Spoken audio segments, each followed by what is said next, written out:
Well, hello, welcome once again to Pale Blooms and Beyond. Thank you for joining us today. Maurice Bacon is an English drummer, producer, and publisher. Maurice got his start in 1966 at the young age of 14 in the band Soul Survivors, which would soon change the name to Love Affair. The band included singer Steve Ellis and keyboardist Morgan Fisher. Love Affair's biggest hit was Everlasting Love, which shot all the way to #1 in January of 1968. In the early 70s, Maurice and Morgan Fisher would form prog rock band Morgan and record a couple of albums. Later, Mr. Bacon would learn more about the business side of the music industry. He became involved in music video production, including tours and concerts, working with artists such as Chaka Khan, Eurythmics, and Jimmy Page.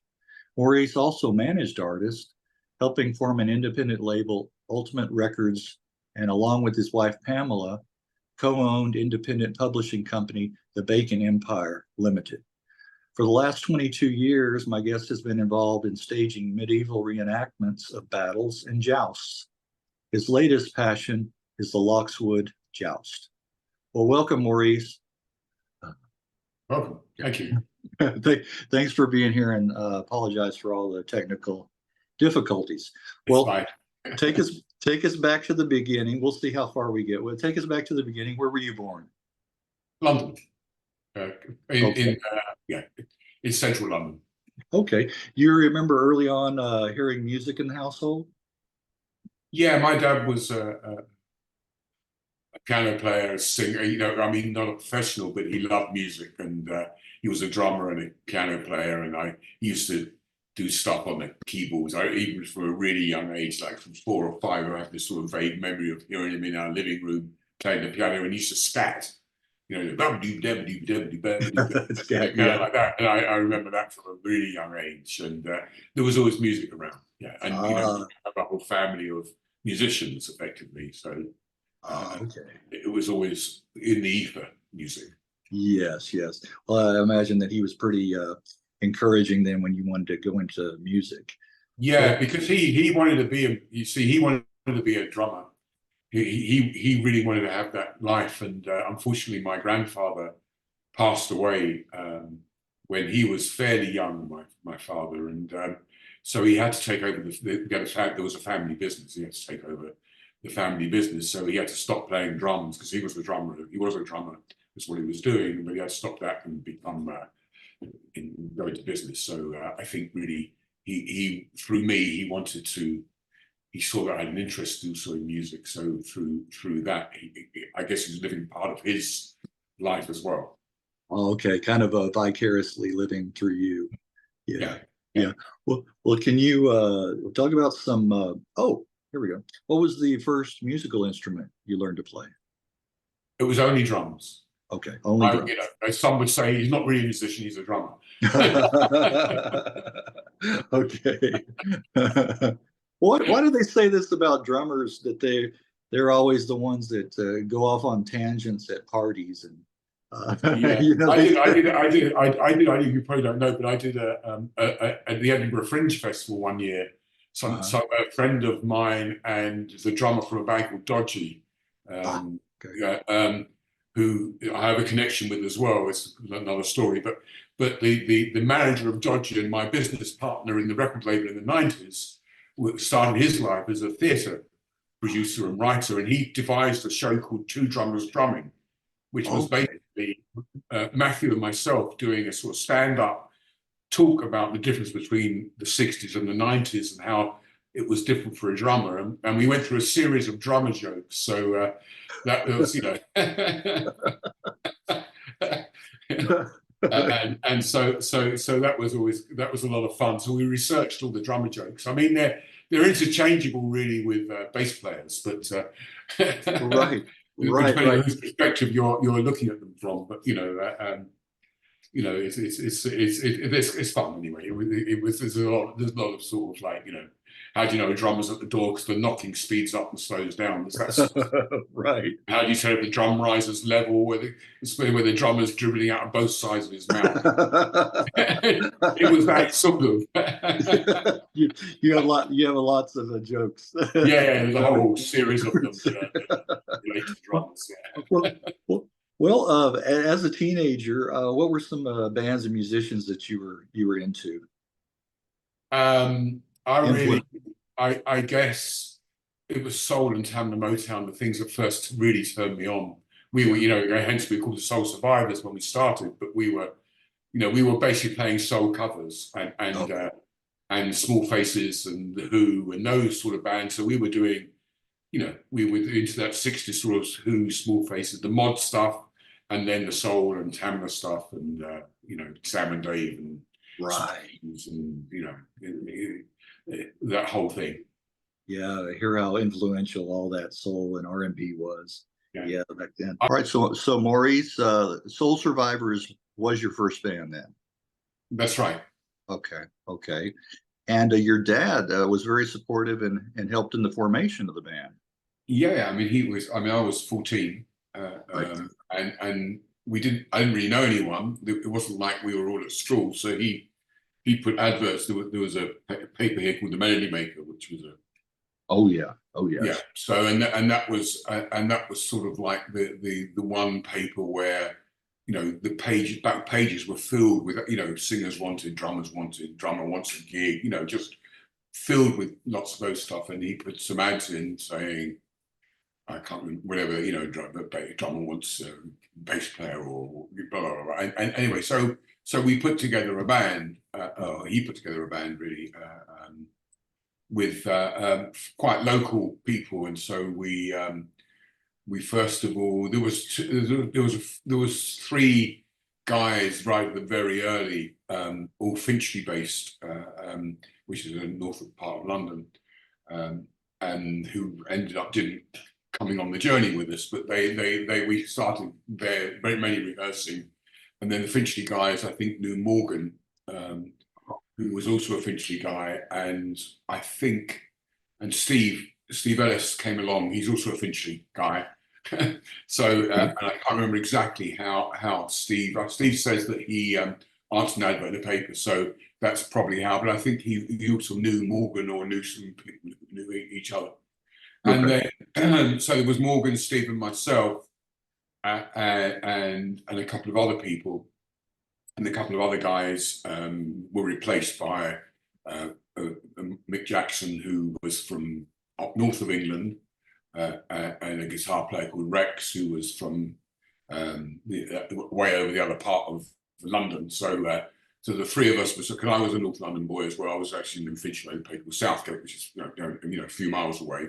So there was a sort of North London, and then Michael, who was from up north, came to live down in London. So yeah, and then we went on the journey. My father had it, so he funded it. My father was a fairly wealthy man and keen to see his son do well. right. And he had a warehouse. He had factories and warehouses and stuff. So we used to rehearse in one of his warehouses, and he had vans and he had guys working there. And we had one of the guys who worked for him was our roadie. We were all about kids. We couldn't drive or anything. We were. Right. No one was at the even legal driving age when we started. And up and off we went. Well, I wanted to ask you about playing live gigs. Did you play during the week or only on the weekends early? Well, we mainly when we first started. So. It's a long time ago, but I mean, we were gigging. So everybody sort of left school. Everybody was a couple of years older than me. So in the 50s or in the 60s when I was at school, you could leave school here in the UK at 15. So you turn 15, you could leave school. So I was 14, and we were gigging. We were playing like the Speakeasy. We were doing nightclubs. And all sorts of things. And I was going to school, and I was fairly good when I started at school. By the time I left, I was like sleeping on a desk. I was going to ask you about that. I remember that, I was, so I could, my birthday's in January, I could leave the next end of that term, which would have been in April, I think. But come February, they said to me, if you get a letter from your parents saying you can leave now, you might as well just go now, because I was basically playing speakeasy at a nightclub till like 3 in the morning, getting up, going to school, and just sort of like this. Right. Unfortunately, I don't think they knew my dad was the manager, so he signed the letter saying and from there we just went on the road. So there, and it was at a time in the UK when, you know, a disco, if you like, was a dance set record player with a microphone in front of it. You know, there was that's what it was. So live music was prevalent, and there wasn't every nook and cranny had you know, every village hall had a gig on for live music. There really was very little recorded music being used, and and so it was, you know, we were almost making a living, you know. So I left school and then we went on the road. We had an agent and we were doing 2, 3, maybe 4 gigs a week, and getting paid fairly well, because, you know, there wasn't a saturation of groups. You'd go and play a hall in the middle of nowhere and there'd be 300 people there, you know. It's like, in those early days. And so we learned very quickly, and we used to play like 3, 4 sets a night, you know. So, you know, we played 3/4 hours or whatever, you know. And so, you know, you learn, you know. So I left school at 15. I mean, within a year, less than a year, we had #1 record. So it was, the rise of that was quite a phenomenal thing. So on my 16th birthday, actually, was when Everlasting Love went to #1, that actual week. Let me ask you, whose idea was it to change the band's name to Love Affair? We had, so my father was a businessman. He had his stuff, and so he couldn't do the day-to-day. He didn't have time to do that. So he found a couple of guys who worked for Decca Records in the UK. One was a guy called David Wedgbury, who did a very famous, ended up being quite a famous photographer. He was the house photographer at Decca, but he did all the Rolling Stones and, you know, the small, all those early bands on Decca. He did the photo shoots for. And it was him who was sort of more of the artistic. He had lots of great ideas about image and, you know, drum skins and what we should wear and stuff like that. And then another guy called John Cokel, who was also at Decca. The two of them were friends, and they co-managed with my father. But really, they were doing the day-to-day managing. I guess my father was really just funding it effectively. He didn't have time to do the day-to-day, and so David Wedgbury came up with the name. Okay. And so John found the music. So he found Everlasting Love, for instance, because Everlasting Love, as you probably know, was first released by Robert Knight, and was a minor hit in the US with Robert Knight, I think, originally.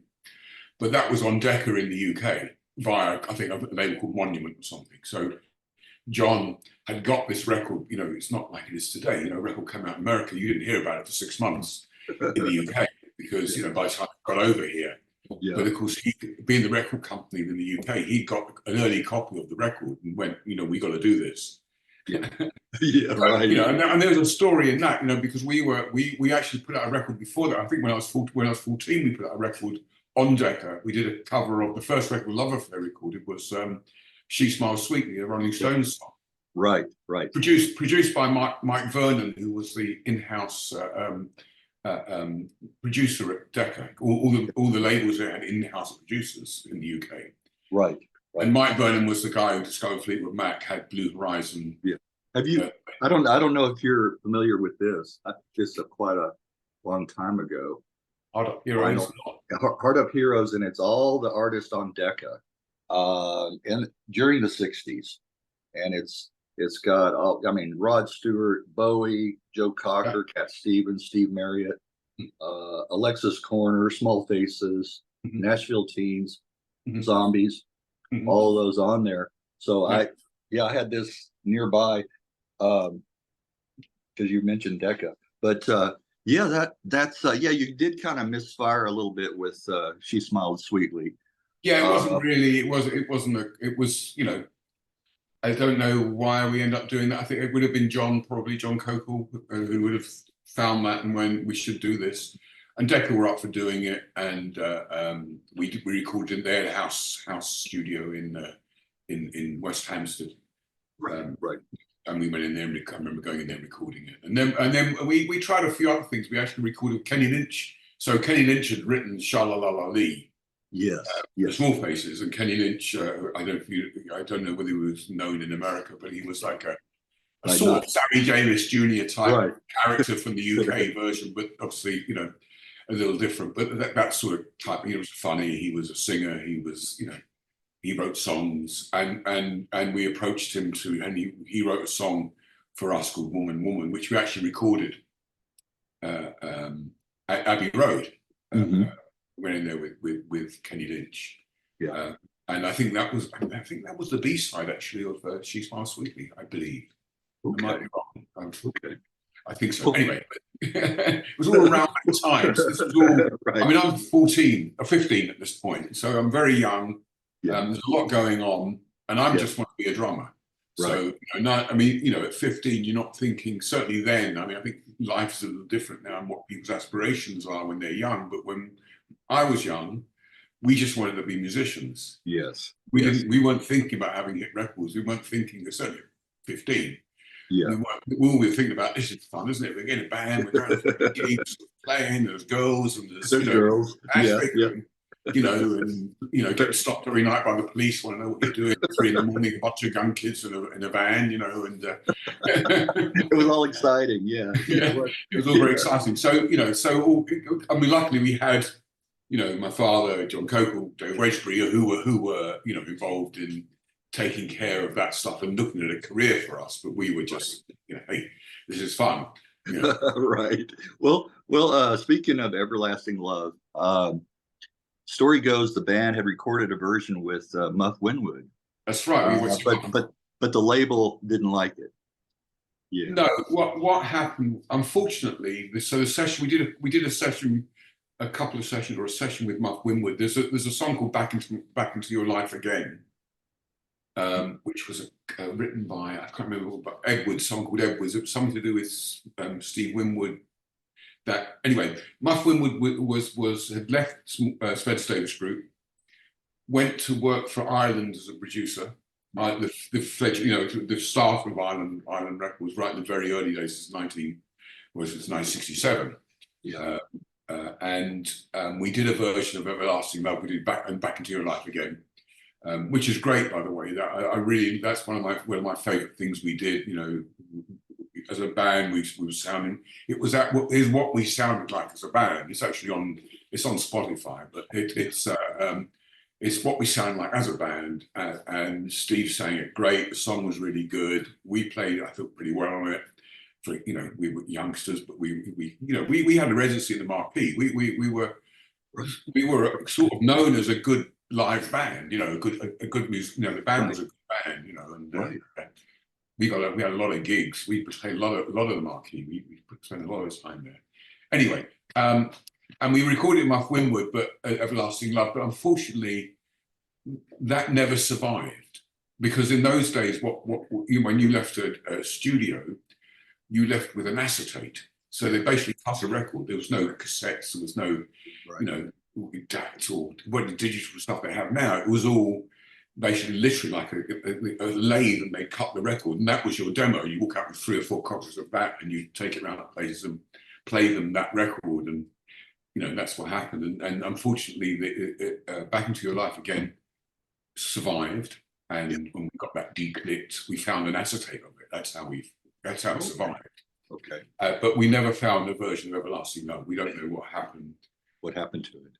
What happened to them? But so I don't even remember what it sounded like. You know. But it obviously, you know, the Everlasting Love. So anyway, we went.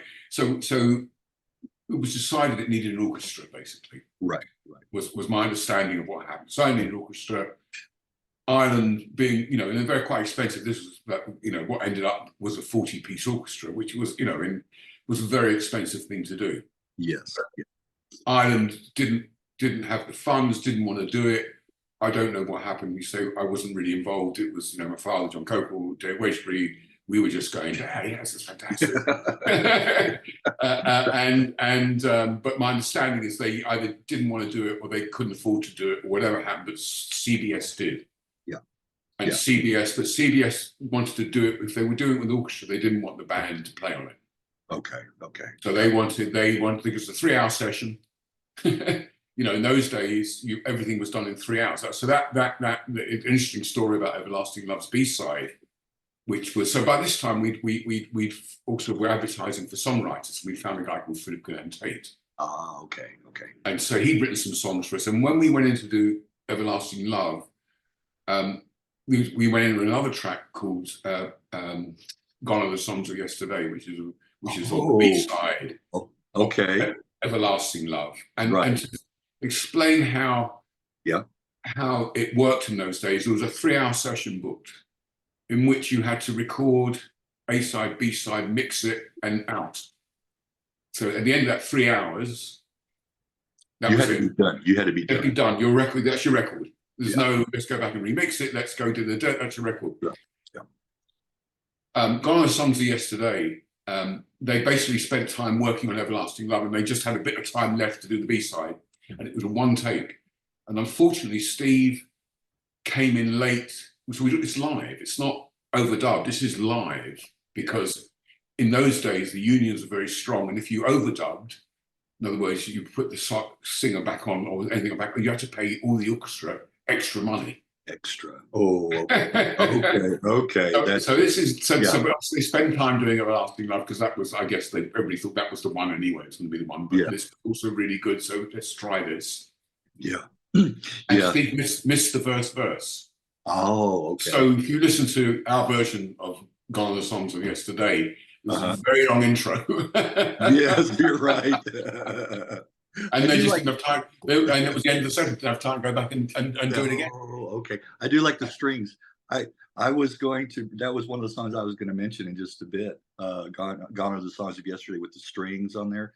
It's an amazing song. Yeah, it is. It really Lovely is. Song. I mean, it was I think it was there as a sort of contender. If Everlasting Love didn't work out, that may have been the single. But it would have been. We learnt from that one, if you like, mistake of ours that so from then on we wrote all the B-sides because in those days you got the same money for the writer as the A-side you did for the B-side. As the B-side, you're right. Yeah. So Philip did very well out of that. Yeah. Well, so Mike Smith did record it with all the bells and whistles, and then Keith Mansfield arranged it. He arranged it, absolutely. He arranged all our stuff. No, he did all the singles that we did with CBS. Yeah. It was the same formula basically. There was the same formula. I mean, obviously, we didn't play on Everlasting Love. There was a big outcry. There was a guy called Jonathan King. You probably know. Oh yes, King. Jonathan King. Yes, And a TV series, and basically no one. We've all gone to the what was it? We've all gone to the moon, or Between you mean the Gatepost? There was a lot of bands around that time who were doing exactly what basically orchestras were doing them. They didn't, everything was a 3-hour session, so it had to be in and out. That's it. Right. But Everlasting Love was so big. Number one, it was a huge record here. Yeah. Number two, we were pretty obnoxious kids because we were just doing all this time, of course. And of course, it became a very serious thing. You got a number one record, it's a huge record, and we're just like, putting cigarette butts in people. So, we go to some big swanky do. We put cigarette butts in the hors d'oeuvres there, and we were just crazy kids. We upset. I mean, there's a story. I don't know that I was told later on that Mike Smith had kept a jacket with a big rip in it. Oh, and what had happened? We were at Top of the Pops one day. I don't remember this, but it's the sort of thing we were doing, so it's probably true. And somehow we got into it. We were all smoking, in those days, everybody smoked. If you didn't smoke, you were weird. Everybody smoked. So even at 16, I'm smoking. And apparently Mike Smith was there. And for a joke, we'd go around, people go, like me. And apparently I did that to Mike Smith. And someone pulled him back. And that's how he ripped his jacket. Oh, it ripped it. Oh, that's great. And I laugh about it, but at the same time, I'm a bit embarrassed about my and our behaviour as a band. We really were, you know, we You're were little over the top. Well, you Yeah. know, you imagine, Yeah. you know, we're all really young kids. Yeah. We've been, you know, and suddenly you're shot into this fame. I mean, Right. my only regret about what happened and when it happened was I wish I was a little older Right. than 15 or 16. When it happened. Because it would have been a bit different, I think, how everything would have gone. Right. You would have been now. a little more mature. Yeah. And Yeah. a little bit more great, you know, a little bit more appreciative of the success that we had. It was just like normal. Yeah. It wasn't like, you know, I mean, we worked and we were touring and we were playing and we did all that stuff, but it was so quick it happened. Right. That you know, we just weren't really prepared. I mean, we didn't really appreciate how lucky we were. Right. Because you know, it is about a lot of luck involved in there. A lot of things that happen when they happen, how they happened is, you know. Oh, it is. Timing and luck. You're exactly, and we didn't understand that, didn't appreciate that, and we just thought it was God's given right that we should be pop stars at a young age, and hanging outside your house and, you know, screaming and all that stuff going on, you know. Yeah. So anyway, you thought it was like that for everybody, huh? You know, it was like. Oh yeah, it just wasn't. It just you know. Yeah. And a lot of resentment. Anyway, the Jonathan King story. Sorry, I digressed. Yeah. Sure. Was that we had a guy who worked for us. No, didn't work for us actually. He just hang around. One of these guys, and he used to hang around, and he knew that we hadn't played in the record anyway. He went to Jonathan King, and this guy didn't have a lot of money, and he was sort of like a I don't know, like a sort of gossip guy, would sell stories to newspapers and stuff. And he went to Jonathan King and said, look, you know, they didn't play in that record, and Jonathan King said, right, I want to do a TV program on it. Right. Okay. And so we went on TV and said we didn't play on the record, and there was. You know, it was on News at 10, all the newspapers, the comments from the Musicians Union. It was the biggest uproar here that you could imagine. You know. Right. Well, I just wanted. I'm sorry, I was listening. I was just hold this up here. Got that recently too. Oh, right, Jonathan King, yeah. Yeah.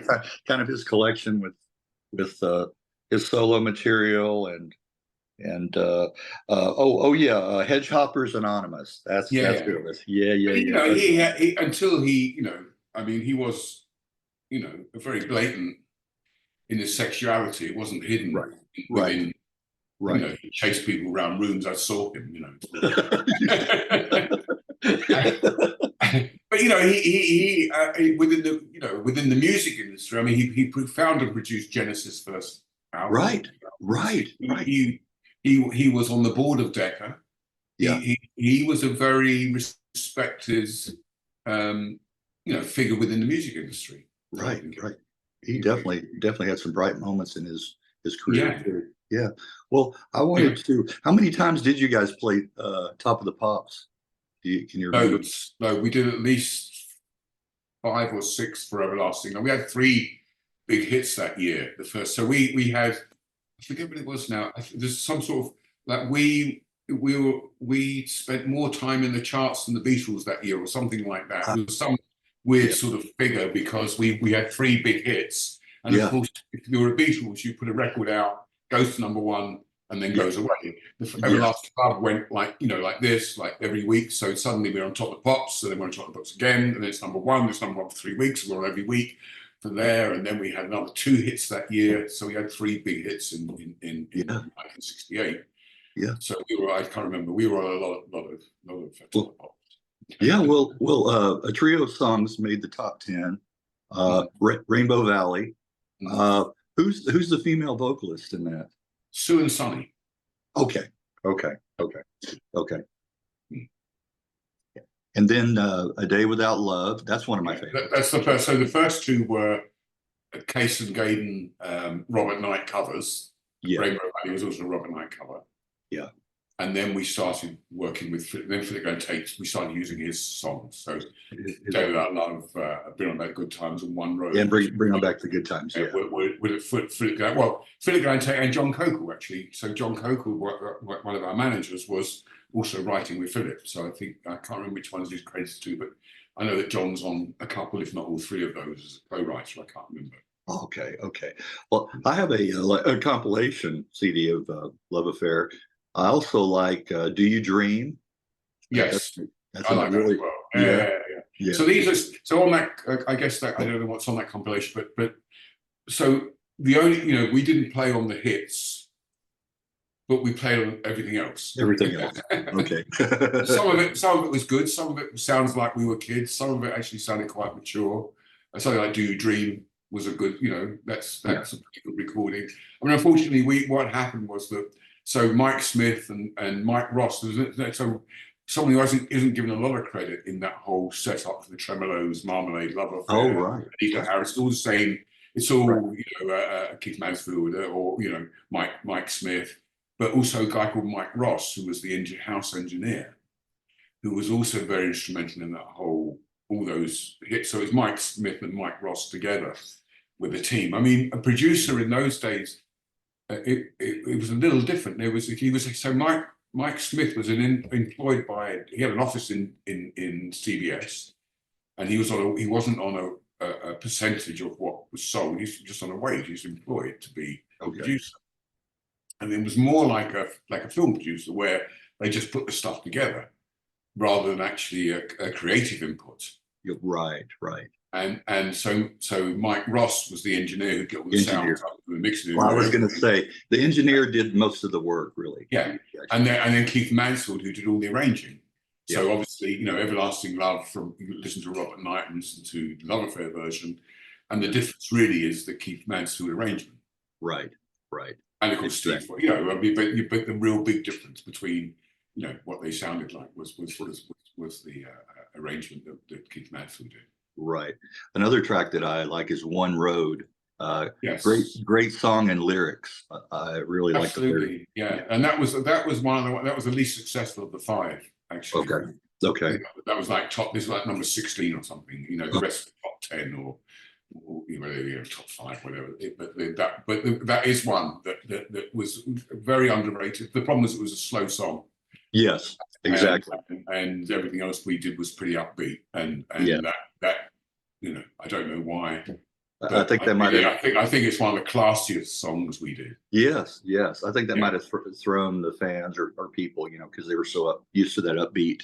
Well, it was also later. I think it was the 6th, fifth hit we had. No, it wasn't. It was the 4th, I think, and then we did a fast one after that. But we were basically you go being a 968 and it's still very pop orientated, but coming up behind that is right. The progressive, this is all the prog rock stuff, and it was coming up behind it, and basically the trajectory was so we were here at being a 968 with the pop, and underground was here, and it sort of all went like that. The pop suddenly became really uncool, and what was really cool.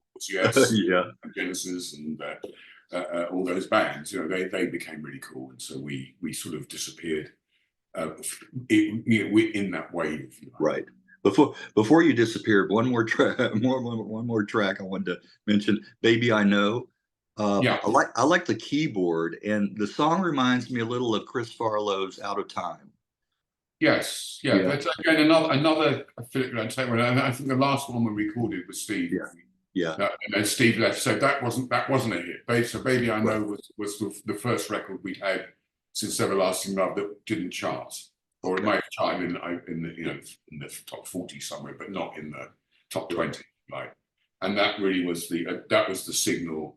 It's when Steve went, okay, I'm going. We were all a bit burnt out, to be honest with you. It was a different sort of world. It was the world before pop promos.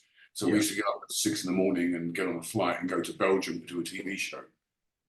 And come home again. And then we get up the next morning and get up at 4 and go to Sweden to do a TV show, and then we'd go touring, and then we'd go to do Newcastle, 300 miles away, do a gig, and then come back the same night. It was like tour buses. There was that, it was a whole different world there is now, and we were pretty burnt out. We were Right. Things weren't going that well. Steve got offered a lot of money from CBS to go solo. Solo, yeah. And off he went, and we carried on. So we got another singer in, changed our name briefly to LA to try and Yes, that's what that was. prog What, rock, more of a prog rock. did you leave the band prior to the New Day album? No, I was on the You were New Day. still. I left after some time. I think I was after Steve. I left with Morgan. Okay. And we left together, and we formed this band called Morgan. I don't know if you're aware of the band. Morgan. Yes. With you know, the singer from that was the original singer in Queen. Yes, that's right. Smile. Yeah. Smile. Yes. Yes. And he's featured in the Queen film. Actually, Right. the first song is one that he co-wrote with Brian May in the Queen. Yeah, I like that reference early in the movie. You know, when they do reference that. You know? Yeah. Well, in '70, the band with the new vocalist, which you just mentioned, the New Day album credited to LA, with Love Affair in tiny print on the cover. Just in case there's some Love Affair fans left, and that didn't know where LA was. Right. Was that kind of a way to distance yourselves from the prior work? Yeah, we were all. I mean, so what had happened is this. So you've got specifically Morgan and myself, who we felt like we were musicians, and we felt that we were good musicians, and we felt that being in Love Affair, people had forgotten, because we were doing gigs where you walk on stage and you do a half-an-hour set, and so we were playing in 2,000 capacity ballrooms, 2,500, with two 4x12 column speakers for this PA. Right. And which wouldn't have been so bad, except that as soon as we walked on stage, there was a barrage of screams, girls fainting. It was like those. It was like a teeny bopper thing. You know, it was like that. So I mean, some gigs we didn't even get past the first number before, because security wasn't as great as it is now. And I remember doing one gig where basically they put a bunch of settees and a couple of security guys in front. Yeah. And we literally got through about 3 chords, and the stage was invaded. We ran off, and that was the end of the gig. So it was a lot of that sort of stuff going on. So and so as a musician, you suddenly get very frustrated because you're no one's listening to what you're doing. Right. And Morgan, would you still? Let me ask you: would you still get paid for the gig, even if you had to quit early? Okay. It's there. There's no security. It's not our responsibility to make it secure. It's just you're in the music industry in the UK, and I imagine similar in America maybe, but certainly in the UK was like the Wild West in the 60s. It was being written, the playbook for how. Right. For managers, there was like one lawyer I think who knew about music, or two maybe who knew about record contracts in the UK at that point. There was, everybody was learning. It was a whole new thing happening, going from sort of dance bands and just crooners and stuff like that into sort of Beatles, pop world, Rolling Stones. We were a little later than that, but it was all very, very new and all very, very much a learning curve for everybody. But we weren't being, because of we didn't play on the records, because there was screaming girls everywhere. As musicians, we were just like objects of desire. Hard to believe now, I know, but then when we were young, you were rock gods back then, yes. So that's sort of what it was, and so Morgan and myself, we left first, I think, after Steve. So we got a guy called Gus Eden who was in the Elastic Band, which was a sort of a very well respected band. Actually, Andy Scott from Sweet was a guitar player. Yeah, right. Band. And and we tried to do. He was Gus Eden was the singer, and he was a bit like sort of Ian Anderson, he played a flute and long hair and stuff, but we were here on the LA New Day album. There was a lot of sort of that going on. And then Morgan and myself left, and we form this band, Morgan, because we just wanted. You know, again, you know, you look back and obviously it's very easy to look back and say, we should have done this, should have done that. But we were so desperate to be taken seriously as musicians that we did them on commercial records. Right. If you ever heard the Morgan albums, but I right. mean, they really are, you know, it was like time signatures. I mean, it's great for as a musician because you're doing really difficult, complex patterns as a drummer and rhythms and stuff. And you're able to branch. You're kind of spread your wings and branch out. And but of course, you know, we're trying to get a credible audience from a teeny bopper band that didn't plan a record to in a world where, and then we're going so far the other way of, you know, what was commercial because we're trying to prove ourselves. We weren't thinking about what would sell. We're just thinking about how complex can we make this? How good can we be as musicians, rather than, you know, which isn't, you know, what you need if you want to be a successful commercial outfit. I was going to say, songs, how could not, you know, you can't just put the 4 best musicians of the world into one room and go, that's going to be successful. It's a lot of other but we were doing that. But Tim was very good. Tim, the singer, and some of the things we did, which were his things, were like a track called Alone and stuff were really his songs rather than Morgan's very complex things. Yes. Well, one of the standout track I wanted to mention from I guess from LA, Speak of Peace, Sing of Joy, and it was released as a single. But, that's right, and we did like I think it was called Color Me Pop. So this was the early days of color television in the UK. Right. And the Old Grey Whistle Test, the sort of forerunner of that, was the Old Grey Whistle Test was called Color Me Pop because it was in pop. Right. Exactly. And we did a set. We did that live. So it's live playing live program, and we did that with and we did Chocolate Box with Speakers Peace. It was a single from the album. We did Yes.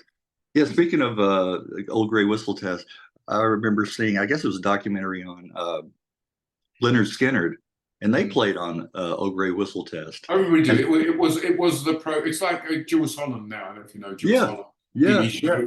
So it's all sort of carried on. So, you know, Old Grey Whistle stops, Jules Holland program starts. You know, Colour Me Pop started it. You know, but it's always been that sort of BBC Two, credible music program. You know, if you like, where they're doing new, you know, stuff. Right. I thought it was strange though because you know, like doing I guess it was Freebird on that, you know, and that, you know, a long version. You know, they were talking about how that was a little, you know, excessive in a way, the length of it for what they normally program on there. But they said the audience really ate it up. Well, you and Morgan formed Morgan and signed with RCA. We recorded in Rome. Yes. Because RCA Rome, right, was someone told me. I hope I still live after this. But someone told me that it was, and Hertz owned RCA, and it was all part of some mafia. It was some money laundering going on in Italy because they had the most amazing studios. They had for their time. That was going to be my question. Right, it was 16-track studios. It was floating on oil. They had the floor. So you didn't have any vibrations. It was like state of the art. There was nothing like it in the world practically in the studio. But it was a weird environment because RCA in Rome, which was in Via Tiburtina, I know that we spent so much time there, was like on an industrial estate. They had the factory. They had the factory that made the records there, and the distribution centre, and the offices, and the recording studio. All in complex on on a main road, you know, on a circular road out just on the outskirts of Rome. So, but anyway, we spent. That was your first time in Italy, right? I don't know. We may have gone with other. I mean, I don't know whether we consciously, but we may have done a TV there. I'm not sure. I mean, you yourself, was that your first time in Italy? As I don't know. I went as a kid on holiday. I remember that. Oh, okay. All right. Okay. as playing, it probably we did record. It was first time recording this for sure. Okay, first time. But whether I can't remember whether we'd done any gigs there with Love Affair. I mean, Love Affair was a bit of a whirlwind, or whether we'd done a TV there or not. I don't remember. I do know that what a lot of groups did. So there's Italian versions. So we used to re-record, or Steve would re-record the vocal in a different language sometimes. Yeah. And I remember there are Italian versions of things like Day Without Love or Bring On Back or something like that. I've heard them. Right. They're on some compilation. I've seen it on some CBS compilation where they. Anyway, but I don't know. I can't remember. But certainly we spent a lot of time. We toured in Rome. Okay. We spent a month at a time making an album. We made 2 albums there. The first one, Nova Solis. Yeah. I hear Yes, ELP, and a Little Gentle Giant. Yeah, that's exactly what we mean. We left Love Affair. So this is straight after Love Affair. So Love Affair stopped. We'd already decided we were going to do this, so we were going to rehearsals. Right. And we're off and running when my father got us to do it with RCA in Italy. Yeah. I'm not sure why we ended up there. We did. I mean, I know why.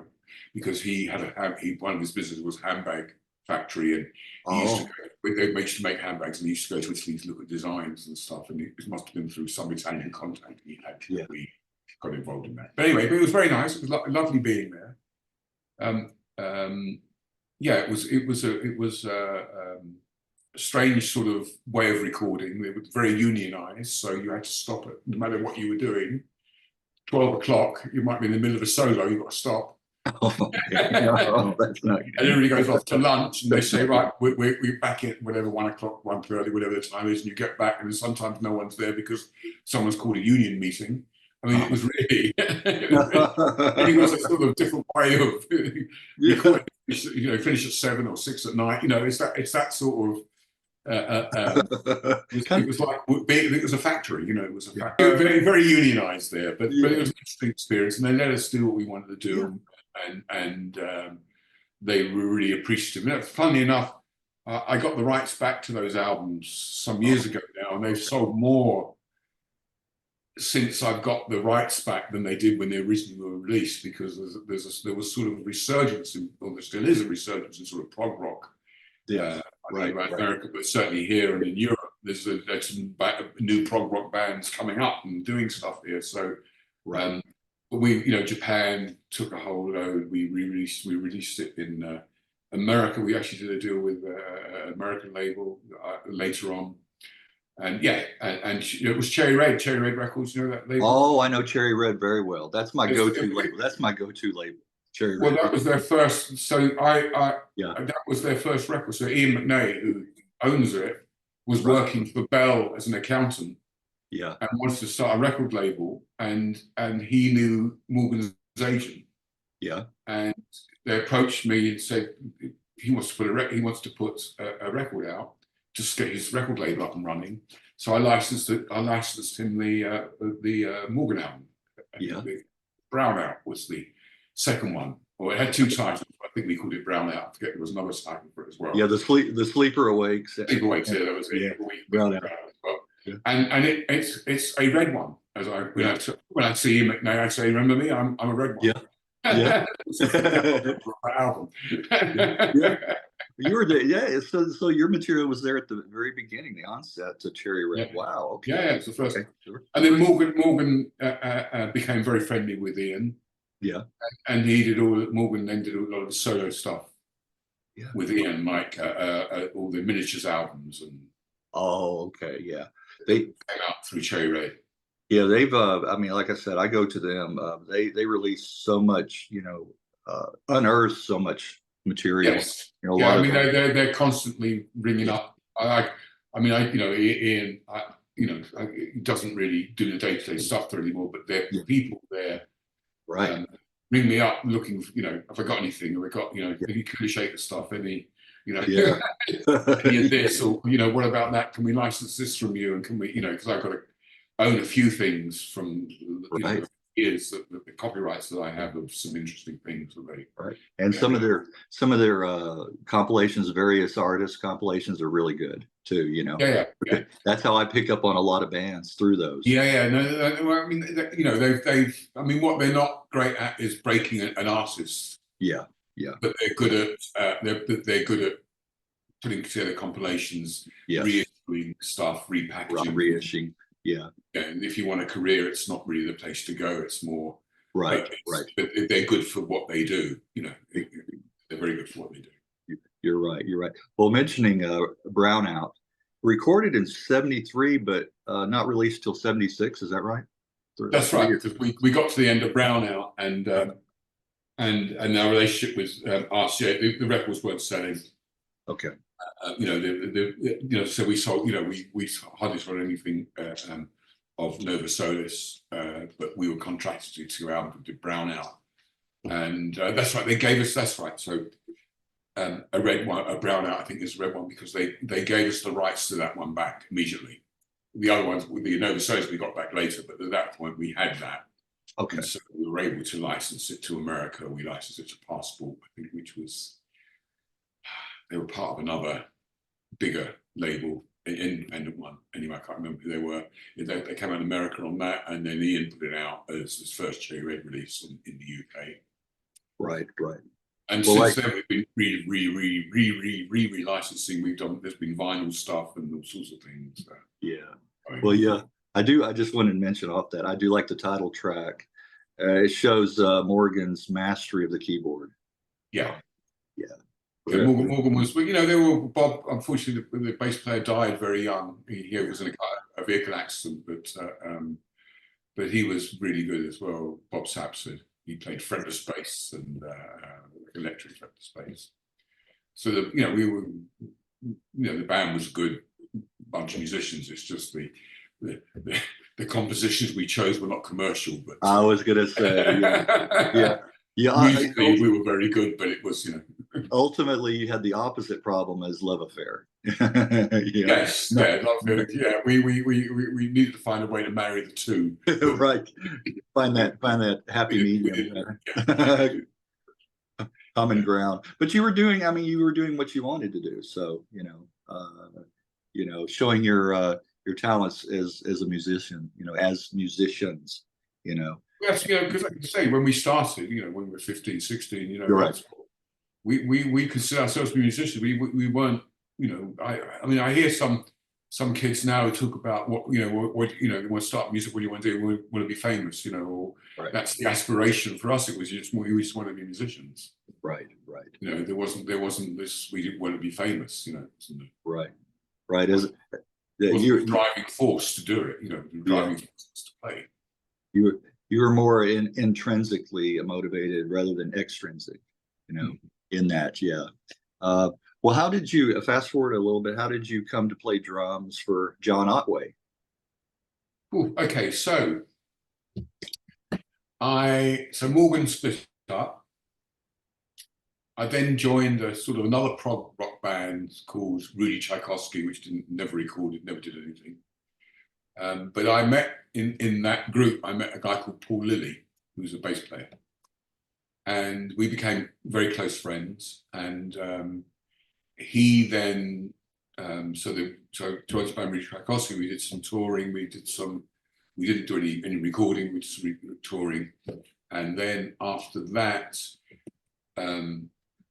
I think I wasn't doing anything for a while, and then Paul Lilly got involved with a band called Window that was signed to Riva, or got signed to Riva, which was Rod Stewart's label with Billy Gaff. And so Window, and so I joined that band with Paul, and then we made a single with them. We were making an album with them, but that got cancelled. That's not a whole story why that happened, but nonetheless, that's what happened. But Paul and his dad was an arranger, a music arranger, and he one of the things he'd done recently then was David Soul. He arranged one of his hits, and John Otway had split up with Wild Willie Barrett. I mean, if you know, yeah, and recorded a song called Geneva, which was a big solo, great song. And Paul Lilly's dad had arranged that for John Otway. And then Paul rang me one day and said that John Otway's looking, he wants to go back on the road. He's split up with Willie and he's looking to put a band together. And so Paul sort of, I think, got the gig to help John put a band together. And Paul rang me and said, do you want to come and play with John? And that's how I ended up playing with John Otway, which was great, by the way, because John was, I don't know if you know much about him or seen him or you're aware of what he is. Or... Not a lot. Okay, so he's an eccentric, what you might call an eccentric folk singer. Okay. Who does somersaults on stage, and it's not about his musical prowess. It's about how entertaining he is, and he is very entertaining. Yeah. But it was fun playing with a guy like that who just used to go down a storm doing his own stuff, but he was so entertaining, just go down a storm everywhere he went. So we played because he'd had a hit with a song called "Core Baby That's Really Free," which was a big hit here. Or no, it was minor hit, but it was beginning of the punk. He came up with it. He's not really a punk, but he came up in that punk where he could do different things, and he was very different, and so he fitted into that sort of punk acceptability of something that's a little odd that isn't quite mainstream. And we played with him. We played for I did a lot of stuff with John, and I was always interested in management. I guess from my father, I was always interested in that side of the business, and he had a school friend, basically. John was surrounding himself. He had a school friend as a driver, he had a school friend as a manager. He had basically a lot of his friends around him, but who weren't really experiencing anything. So, John and I would have chats about, and I'd say, we should be doing this, maybe we should do that, we can do this, and how about we did that? And then one day he said to me, do you want to be the manager? Okay, all right. It just came out. And interestingly, at that time, I remember about 27. Okay. I've gone through all this, right? And I'm only 27. I'm 27, and I'm thinking, no one wants an old drummer.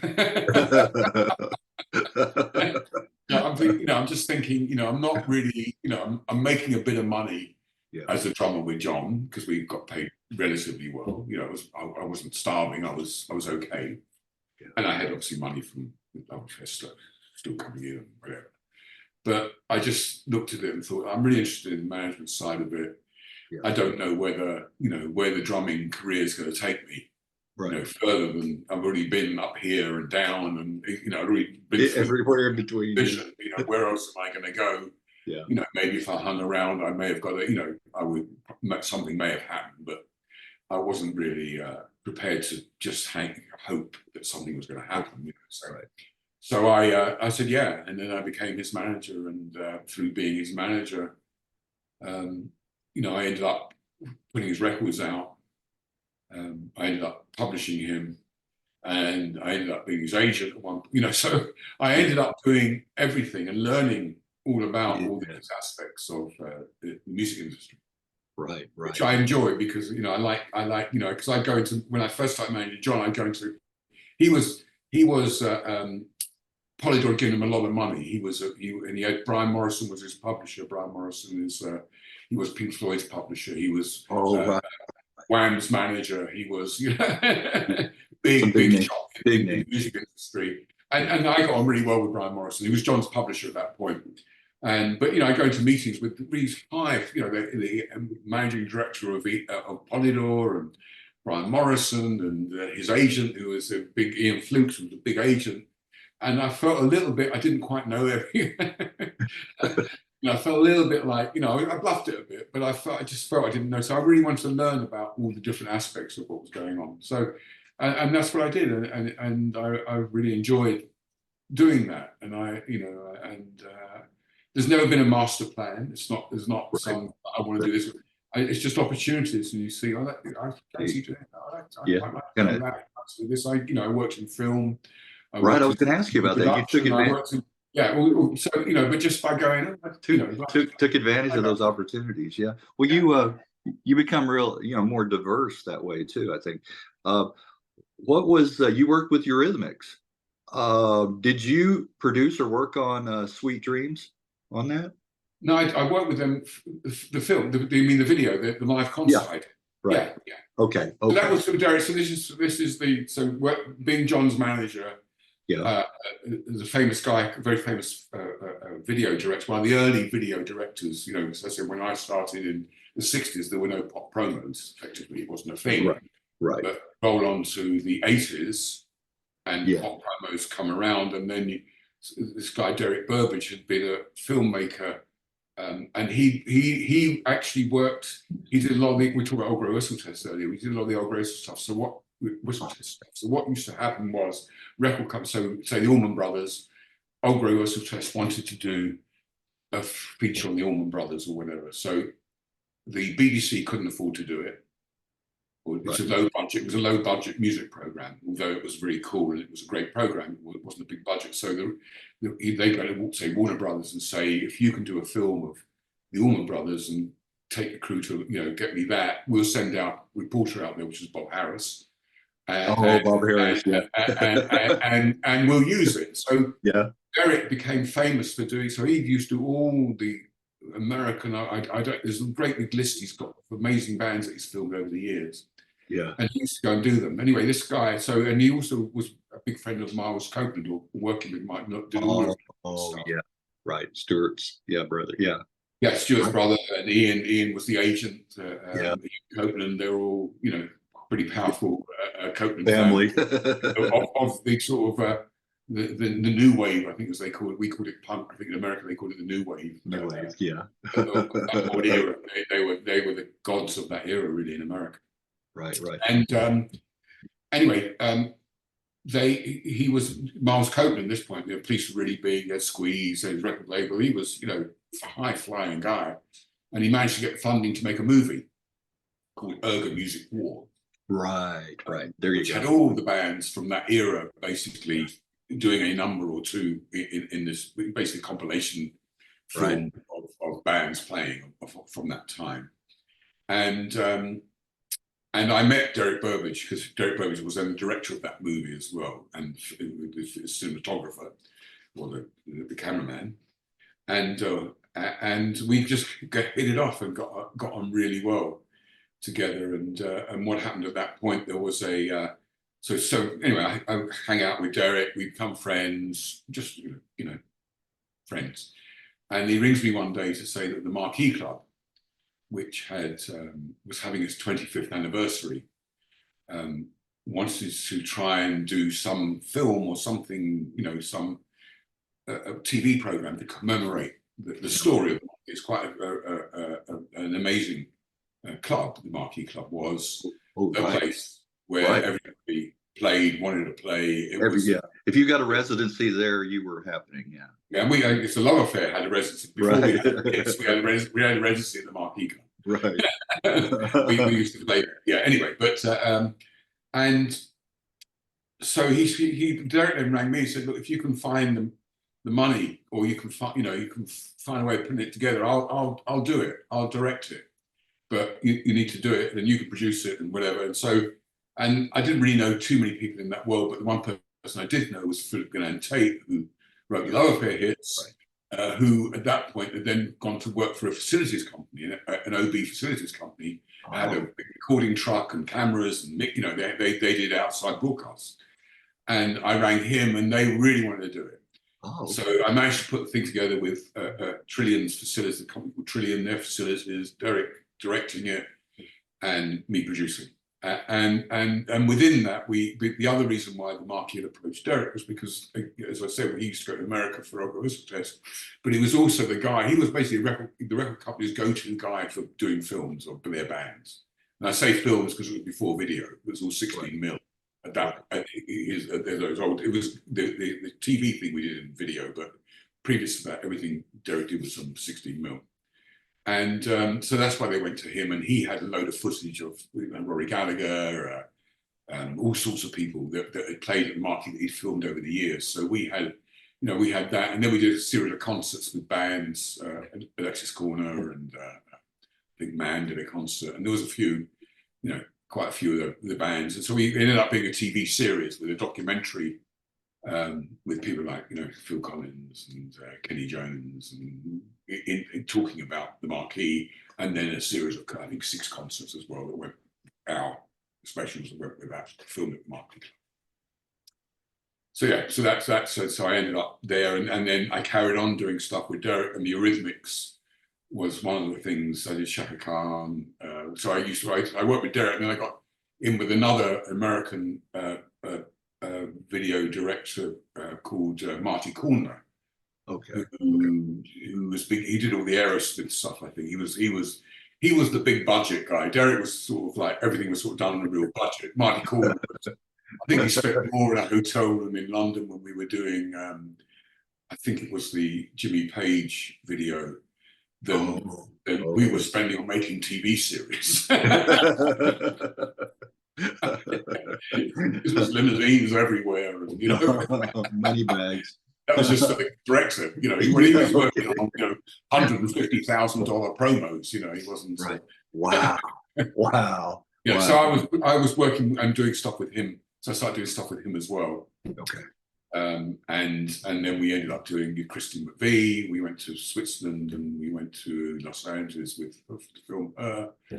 We did The Pretenders in Detroit. We Chaka Khan in London. We did Paul Young, and then Derek retired, and I carried on. I had a small film company, and his editor came to work with me. And in the offices we had in London, we set up in the basement a pick sink and a steam back, and we were again working on 16mm film, and we did something called Night of the Guitars. That was through my production company, which was a big guitar concert, again with Miles. Mainly working with Miles. We worked with some other people, but Miles carried on working with me when Derek stopped. Okay. And then we did a Black Sabbath Headless Cross single, which we filmed. Funny enough, I didn't know this, but I tell people that about the coldest I've ever been in my life was when we did Black Sabbath at Battle Abbey overnight. Battle Abbey is where 1066. Yes, yes. But basically it's a ruin, but we managed to get permission to film there. And we did Headless Cross, and then on the top of the ruins. We did it through the night, starting when it's dark, you know, whatever, and worked through like 7 in the morning. And it was so cold. And then freezing. Yeah.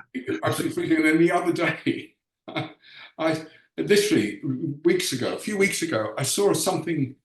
Someone talking, Tony Iommi or someone who was in the band at the time, talking about Cozy Powell, who was the drummer. Yeah, yeah, right. Well, saying that Cozy Powell told him that the coldest he'd ever been was that night. That same night. It was so cold. Anyway, yeah. So I did that stuff, and then I got bored with it. Basically, then what happened after that was the record company started hiring in.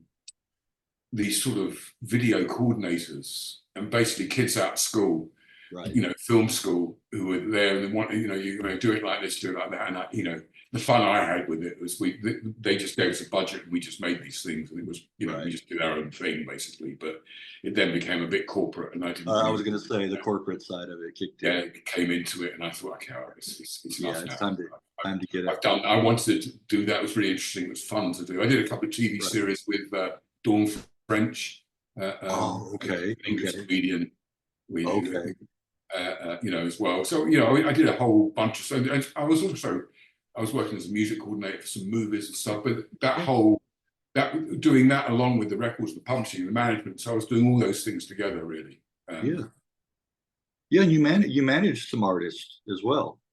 Yeah, I mean I managed a few. I mean. I managed, John Otway was the first guy I managed. Then I managed a guy called Johnny G for a while, who was another sort of solo, he was on Beggars Banquet. And then I managed a guy called Alien Sexteen for a little bit, who were right. Who were there. They were wild. That was a short-lived but fun, interesting time. Crazy people. But really, my two long-term. Other than John, my two long-term was the Medieval Babes, who I managed for 25 years and still look after the publishing recording for their catalogue. And Kuda Shaker, who I managed for about 13 or 14 years. I managed them up to a few years ago. So what I'm trying to do now is being 72, being an old man, I'm trying to do a little less work. And so management was the first thing to go. Really, I was okay. I've got to, if I can stop managing that, because that's, you know, that can be 3 a.m. Right. Right.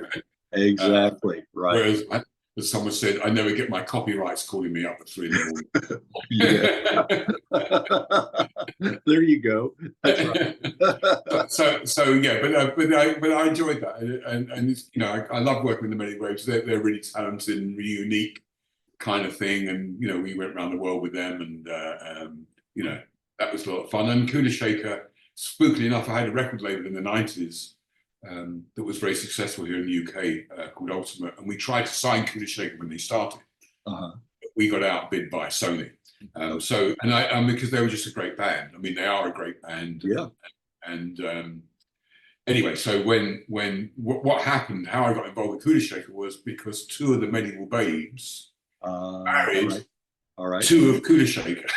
Oh, is that how that happened? Okay. Okay. So, and then, so it's about stopping management. So some years ago, 13, 14, 15 years ago, I said, right, I said to the Medieval Babes, okay, look, I've been doing it that time for 15 years or something. I said, look, I want to stop doing this. And as soon as I stopped doing that, and they knew that I stopped doing that, I got a call from Kula Shaker going, can you come and manage us? Now, I intended not to manage anybody again, but I love Kula Shaker. Yeah. It's such a great, I just couldn't stop myself from going, okay. Because, you know, anybody else, it would have been, no, I've stopped doing it now. But for them, I really wanted to do it. And so I did that for, I did about 14 years, I think. Well, that's a good segue into the jousting and Yes. battle reenactments, you know. Which is something I do now, and I really enjoy. Had you always been interested in that, going way back? I mean, I look at it more as I'm in the entertainment world. I'm in the entertainment world, whether it be a drummer, a manager, a publisher, or putting on events. Right. It's all about, because I try to figure out what I do sometimes, because you know, where you're saying you're a drummer, but when you say you run a medieval festival, people look at you and go, huh? Drummer, they can understand managing a band, but you know, running a medieval festival is a bit, you know, you don't meet everywhere. Not many people do that, you know. So, right. But it's really, for me, it's just entertainment. And but it is true that when the little schooling that I had, the one period of history that did interest me was really Henry VIII and that whole Tudor period. Oh, right. But after medieval, but that it's the same vibe, basically. It's the same vibe, yeah. And so that was, you know, the Industrial Revolution was like, you know, I'd rather watch paint dry than learn about that. But right. But you guys don't behead anybody though at these enactments? Well, no, but we do. So we don't. But what we do is, you know, what I did was, so working with the medieval, and this really comes up. This is all to do with the medieval babes, really. Yeah. The reality of this is, we were going to America, playing at Ren Fairs in America. Right. And which I think are amazing. Yeah. You know, I mean, they are, you know, I guess if you're a purist, you'd go, you know, it's a bit like Dick Van Dyke. Right. but nonetheless, how they are, and what, you know, the buildings and the scale of the operation and what they do, it's just incredible. You know, it's basically Disneyland, you know, but it is done so well. Right. You know, there's one thing about the Americans, you know, they just do things so well that we don't do here. We don't do it as well as you guys, you know. We just don't. But anyway, you do it so well, and taking the Medieval Babes there, I thought, oh, this is ludicrous. You know, we're from England. They're reenacting English history. In America, must be somewhere for the babes to play in the UK. right. An event like that, and there was nothing. There was nothing here that had the scale or the imagination to do something like stage the Medieval Babes in a. Because, you know, it wasn't, you know, I had people going, well, they could stand over there in the corner and do some songs, but they're, you know, they're a big band, you know, they're big, it's a big production, they've got big PAs and, you know, and lights and, you know, it's not stand in the corner and do some songs, which is what was here. So what happened was, you know, and this is the story, you know, I say I don't really plan anything, and it's true, I've never really sat and said, you know, I didn't sit at 14 and go, I want to be a pop star. I didn't then go, actually, next thing I'm going to do is a manager. You know, these things just happen and the opportunities happen.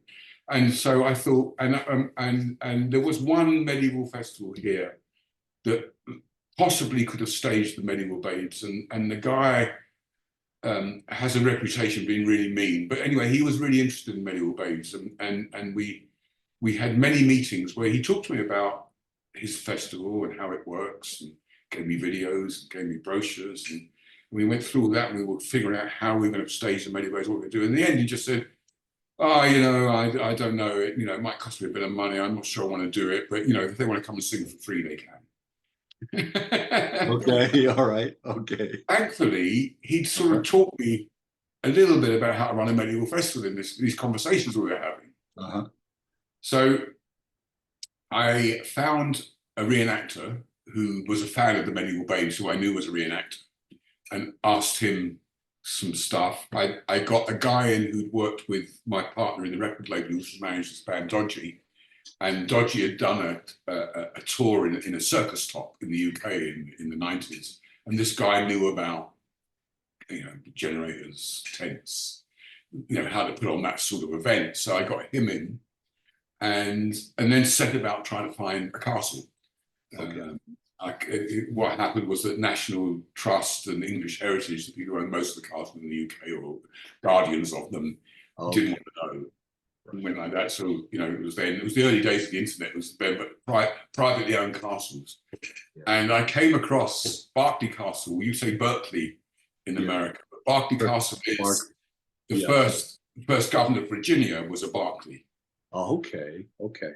And Berkeley University is named after the Berkeleys, and so the Berkeley name is, you call it Berkeley, it's actually pronounced Berkeley. It comes from that, okay. And the spelling is from Lord Berkeley, who was, say, the first governor of Virginia, came over. In actual fact, they were pre the Mayflower. The Mayflower was heading to the Berkeleys when it was when it lost its and went up north. Right, went off course. Went off course. But they were going to the Berkeleys, who were based who'd been the first ones to arrive in Virginia. Oh, interesting. Okay. Anyway, so you can look the stories up and stuff like that. As even more spookily is that there was a big. Maurice, I'm gonna fact check you. Yeah, I'm gonna do. Absolutely do. No. I've looked at the history of it. No, because the other interesting thing is that there was a cousin or relation of the Berkeleys who fell out with them and went to war with them virtually, and his name was Bacon, which is his surname. So Charles Berkeley, who owns the castle now, I used to joke when we had our festival there. Sorry, I raced ahead. So basically, I found Berkeley Castle in the UK, which is the castle built in 1150 something, and it's a proper castle. It's real gnarly, It's not a rebuilt one. It's in fact they have a wall. Real, yeah. See, that's one thing we don't. That's one thing we don't have castles. We don't have castles here. So that's no, you don't.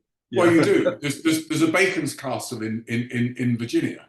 Okay. Building called Bacon's Castle. Very few. Very. Yeah. No, I mean they're not original sort of 15th century ones, but people have built. They've been building castles here in the UK from the late. I mean, there's a fantastic Arundel Castle. Basically, there was a little bit of a castle, but it's huge now. But most of it was built in Victorian times. Right. Replicate a castle. Yeah, right. Anyway, so we end up at Berkeley Castle, and so I hired a castle, as you do, and the grounds around it and stuff, and we put on this what was a show for the Medieval Babes, which is basically the idea was you've got the castle, you've got the Medieval Babes set up in front of the castle as a backdrop. We have some reenactors, a bit of jousting, but it's basically the Medieval Babes in a medieval setting. Right. But it turned into this sort of much bigger thing than that, and it became a big family day out. Became a bit like a Ren fair, It wasn't just. So people weren't just coming to see the Medieval Babes; they were coming for everything. Right. And so it developed. They got really big, and we. I mean, when I say big by English standards, I mean some of the numbers for the Ren fairs in America are just insane. I mean, I don't know if you know the biggest one in Texas. Yeah. Each year, I don't know when they run for 9, 10, 11 weekends, whatever they run for. Yeah. Their audience is 600,000. Right. a year. I mean, that's it's a population of England. But anyway. Right. Everyone. Yeah. But Well, you know, one thing that blew my mind, I didn't know this until just a couple of months ago. Looking at the size of Texas is larger than the UK. It's larger than your country. I know. Well, apparently Lake Ontario is bigger than England. Yeah, right. There you go. You've got a lake bigger than A England. lake. Right. I mean, we really are a small country in comparison to America. Right, I mean, right. we're a tiny little island somewhere, So right. anyway. We'll talk a little bit in 2012, the first Loxwood Joust. Yeah. So what happened? So Go ahead. unfortunately, Barclay. So I just finished the Barclay story. So Sure. Barclay does really well. We go from 1 weekend to 2 weekends. We've got 25,000 people coming there, which is huge for the UK, considering the size. Yeah. We're talking. Well, yeah. It was became the big event of Gloucestershire. It became their big event. Right. The area was this. It was just called Joust. Then it wasn't. It was at Barclay Castle. Unfortunately, the defences for the castle in medieval times was the floodplain that was their 25-acre meadow, and unfortunately, in 2007, when with global warming or whatever you want to call it, there was some horrendous rain. Oh. And alongside this 25-acre meadow runs a lake, a river, sorry, called the Little Severn River that goes into the Severn, which is a big sea thing, but all the water from the mountains around and stuff, and it burst its banks. It rained so much it burst its banks, and we built this whole medieval festival there in on this 25-acre meadow, and it was a jousting arena and a stage and the tents and everything. Just became a lake the day before we opened. Oh man! And just I mean, it took them 3 or 4 weeks to get all the equipment off of the land because they had to wait for the water to subside and then for it to dry out before they could get vehicles on to get rid of the tents, get rid of the staging, get rid of everything else. So it was a real disaster. I mean, we gave up. We had the local council rang up because we had some toilets on a high ground, some porta potties, I think there, and they wanted them for the people who were made homeless because people were being made homeless around there because their houses were flooded. And, oh man. It was a total disaster. The motorways were closed. It was like a national disaster. Anyway, so what we knew is we couldn't go back there because it might happen again. It hadn't happened before, but once something like that happens, it's not our fault. It's just an act of God. But if you know that's could possibly happen, then you don't go back there and do it again. Do it again.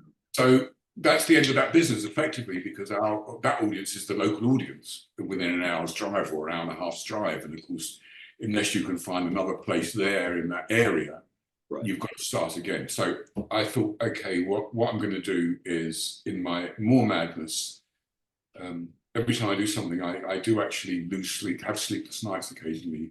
I thought, I know what I do. I'll buy a farm. Okay. All right. It's a London boy, right? Yeah, right. I didn't know what grass looked like. Anyway, I'm going to buy a farm. There is a method to your madness. Yeah. So I set about. It took me 3.5 years to find. Yeah. Because you've got you've got to find access, water. You can buy land anywhere, and you've got to find it within where there's people.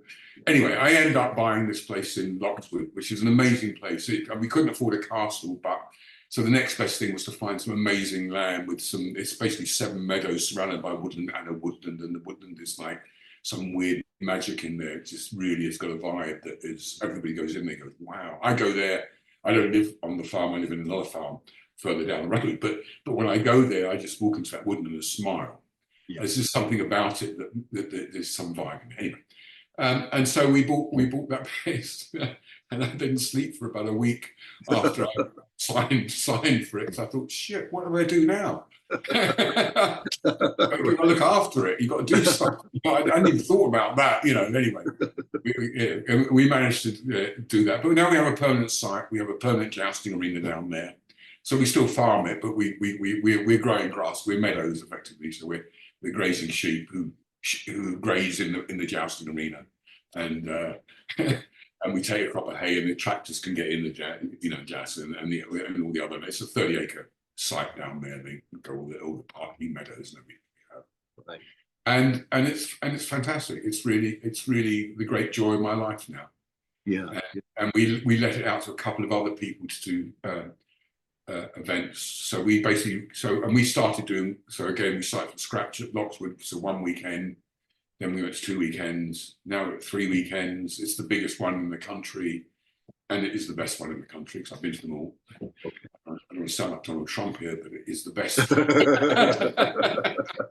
No, we won't go. No, we won't touch us.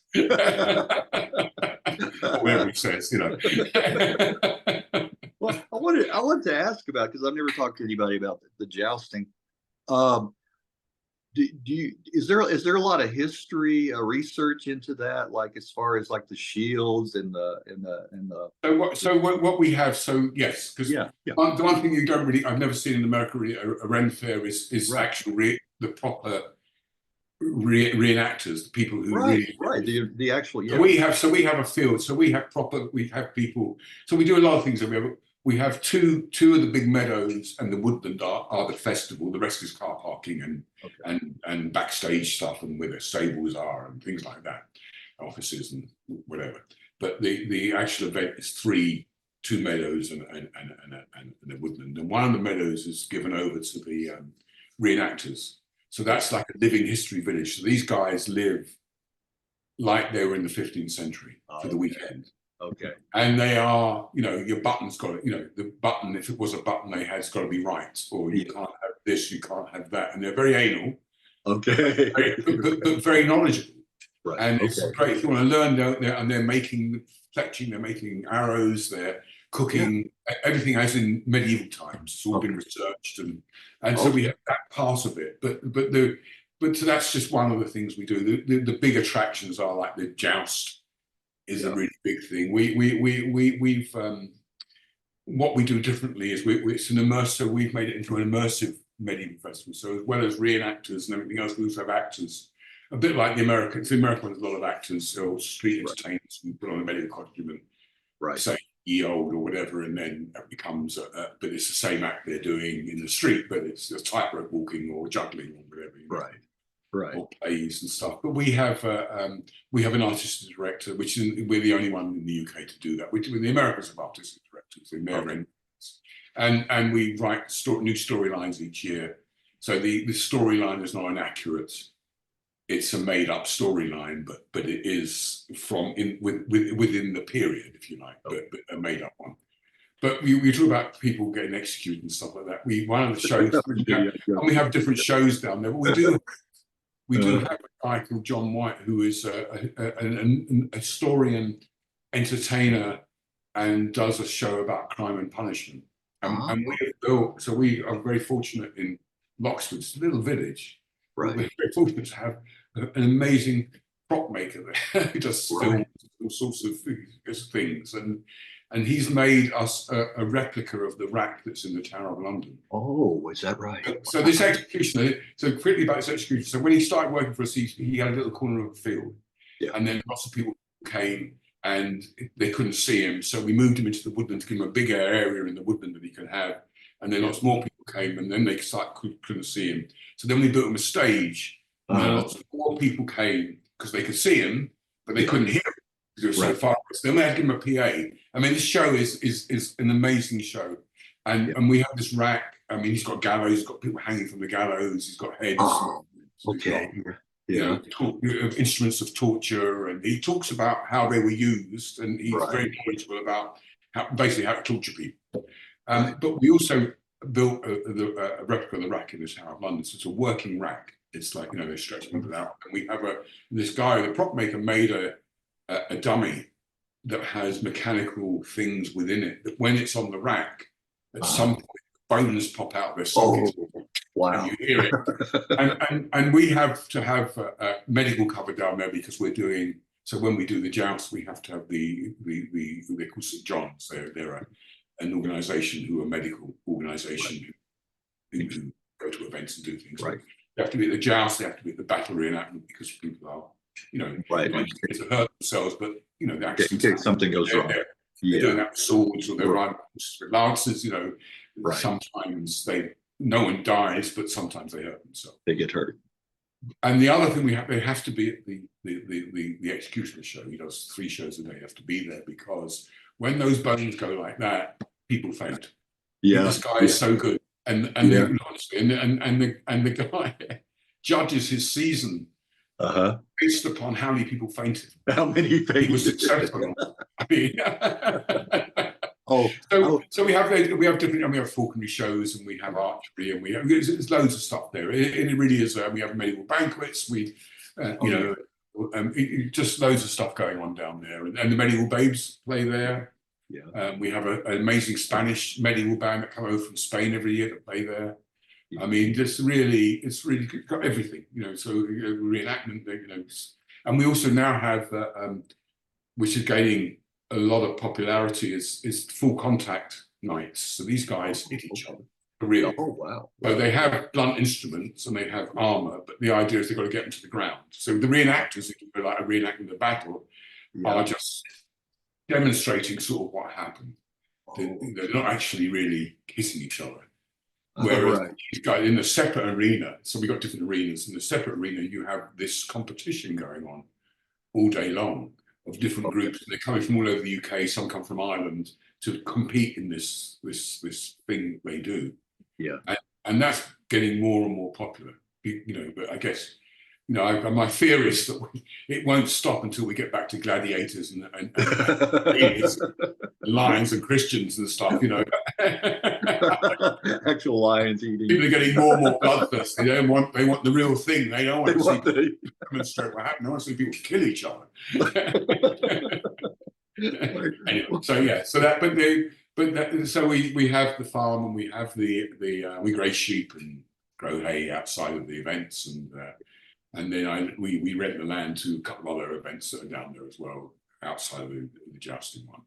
Okay. And is this all year, or certain months of the year? Or? No, it's only summer. It's basically, we start with the joust the first 3 weekends of August.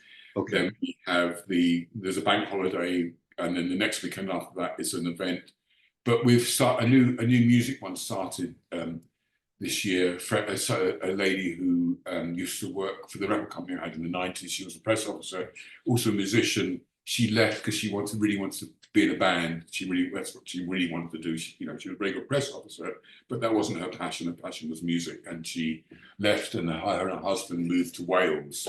Okay. They started this thing called the Green Man Festival, which became a really big festival here. It still is a big festival here, but they sold their shares in it. They started it, but they had other people, and then they sold out, moved back down to near where Loxwood is.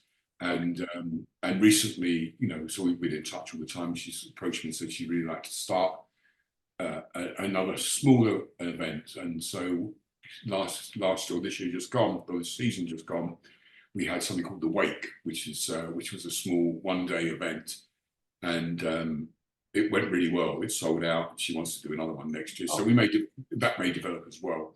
Okay. And then we do something else, which is just, you know, a really lovely day of steampunk, antique cars, you know, Rolls Royces and things that people show their cars. You know, so it's a mixture of stuff, and that's run by a very nice couple, and they got stuff in the woodland. They got, you know, it's a totally different thing to what we're doing. But these are things that the joust is the thing that I run and involved in, and I run that with my son. But the other two, we just rent the land to them. They just do it. Well, that's what happens. So we have a summer of events, and then we have the sheep, and then we have the hay. And it's a nice cycle. It keeps the land in really good shape. It's an organic land. We don't put any fertilizers or chemicals on it. It's fertilized by the sheep. And you know, I think that's what I need for my yard is get some sheep over here to fertilize it. There you go. That will help it. You need grass as well, though. Right. I can see that. Or we have a homeowners association. They would kick me out. Yeah, they would if I had sheep on my yard. Oh man. Well, one more question. What is jazz, gin, and blues? Okay, I'm a big jazz fan. And in our little village, in where Loxwood is, and it really is a little village, there lives a sort of session jazz saxophone player. Yeah. And once a month they have a thing there called Loxwood Joust, and he runs it. And so I know him, and I said, look, we got because in Loxwood Meadow we have we've really done a lot of work down there. So we have mains power down there, so we don't use generators. We have a permanent stage in the woodland, and we have seating around there. So we have a woodland with a stage and seating in it. So to come in and do something there, and I said to him, look, why don't we try do something in the woodland, just a Sunday afternoon, little jazz thing, might be really nice, just just low key, not a big festival. And so we started this thing called Jazz, Gin and Blues, and it's been run for about ran for about 4 years, but it wasn't really developing anywhere. He's really busy. Around COVID, when people weren't doing much and there was opportunities to do things, people were doing them. Now life's sort of caught up. So it was we were facilitating it for him, but he's, and he was running he's a session player. He's playing all the time with different people running around the country and doing stuff. And since, it's gone back to full swing, he didn't really have the time to book the bands, and it wasn't really going anywhere, that event. So we've stopped doing it for now. But it was a nice, lovely jazz and blues, and we called it Jazz, Gin and Blues because gin's quite popular. So we have gin makers and local gin makers there, and a bar and food people. But we, a selection of jazz people and blues, and it ran from like midday till 8 in the evening. Okay. And it was just a nice little thing to do in the woodland. But I don't know whether that will continue on. Because the thing about the land is that, we want to keep it beautiful, and we want to keep it in good shape, and we don't want to over abuse the amount of people we get. Joust particularly has, a lot of people, a lot of cars, a lot of people walking on it and stuff. And it didn't grow for that. It isn't. What it is the land is made for. So, so we don't want to abuse. So 5 events, so 3 jousts. This floral fringe, which is the steampunky antique cars, and the wake, which takes up 5 weekends of the summer, is probably as much as we want to do, really. I get offered stuff all the time. People want to go. It's such an amazing site, Loxwood Meadow, that people want to go there. Often people sort of, can we do this? Can we do that? And there's only so much you can do down there before you start abusing the land, if you like. We want to keep it in good shape. We want to keep it really nice, and we want to keep it. So doing 5 weekends of events, and obviously the Joust ones are really big, so they're absolutely full. Every inch is being used by cars, people, stuff going on. It's rammed down there. So right. Yeah, you want to be eco-conscious. Yeah, exactly. Yeah. I mean, we're trying to, we used to run on 2 generators there. We're gradually putting mains throughout the whole site. It's big, it's 30 acres, a big site, but we've got managed to get rid of 1 of the generators now, and it's running off mains. And the aim is by 2026 to be on full mains there, so we're not burning diesel, and we're not. There you go. Yeah, so, coexisting with Mother Nature. That's what it. Yeah, that's what we're trying to do. Well, we want. We want to still, it won't affect my lifetime. It might affect my children's lifetime, but it might affect someone's lifetime in the future. So you don't know. I mean, it's not much of a hardship to. I mean, it's expensive, but it's not a hardship to get rid of diesel of our generators. It's just something we have to, we want to do. And it's just a question of doing it bit by bit, because really, because we can't, we're a medieval festival, so the land that we have there, you park your car and you come into this, and it's these terraces around the woodland. You could be in the 15th century. There's no houses, there's no telegraph poles, there's no anything. You could be in the 15th century. So there's no burger bands. We don't have any burger bands. Everybody has to cook out in tents and stuff. So there's no. There's no stuff like that. Even the ice cream is in a medieval tent with a freezer, so there's no ice cream bands. So it makes it a little harder to get people to do stuff, because you've got to find people who go to ice cream. I mean, what they have in America, but here, there's ice cream bands everywhere. Even coffee, we have to build our own little coffee shack, because all the coffee people are on little bikes, or they're on little wheeler things. or there was always vehicles involved in it. So we actually had to build a coffee shack. Yes. So Okay. that we could get nice coffee without it being without it being on in a vehicle. Right. Yeah, being conscious of that and aware of that. Yeah, I think we've covered quite a bit, Maurice, and I appreciate you doing this. Thank you. I enjoyed. When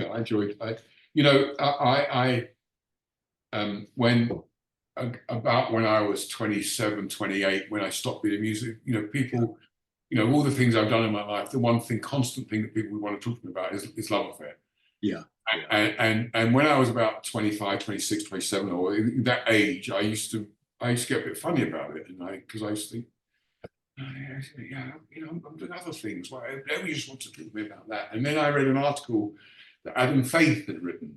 Because Adam Faith, I don't know if he's big in America, but he was pretty big. He was. He is then. But he went into business. Basically, he became a manager, but he also went into corporate business and stuff, and he was very successful. And I read something that he'd written, and he said, people always want to talk to me about, he was quite a big singer. He was like sort of not quite Elvis, but he was, a big solo singer in the 50s and 60s and stuff. Right.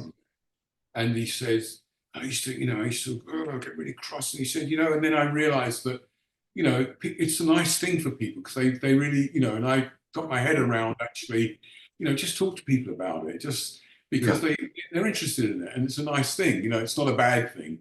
Right. But so I went from being I don't want to talk about it. I'm now doing this, or I'm now that. I'm not that. Right. And just learn to live. And I had to learn to live with it because that is the one thing constant. I mean, where I live now, of course, Joust, the medieval festival is really a big thing here now. So people want to talk about that as well, thankfully.